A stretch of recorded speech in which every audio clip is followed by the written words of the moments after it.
പെരിയ കേസിലെ വിധിയിൽ CPMന്റെ ആസൂത്രണം പൊളിയുന്നുവെന്ന മുസ്ലിം ലീഗ് നേതാവ് KM ഷാജി. മുൻ MLA അടക്കം 4 CPM നേതാക്കളാണ് കൊലക്കേസിലെ പ്രതികൾ. പാർട്ടി പ്രതികൾക്കൊപ്പം നിൽക്കുന്നു.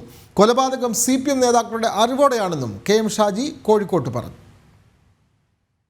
കൊലപാതക കേസുകളിൽ പാർട്ടി പ്രവർത്തകരെയും ഗുണ്ടകളെയും പറഞ്ഞു വിട്ട് കൊല്ലിക്കുന്ന CPMന്റെ ആസൂത്രണം പൊളിയുന്നു എന്നുള്ളതാണ്.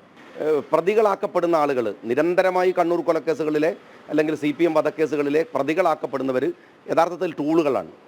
അതിൻ്റെ തലച്ചോറ് എന്ന് പറയുന്നത് CPMന്റെ നേതൃത്വമാണ്.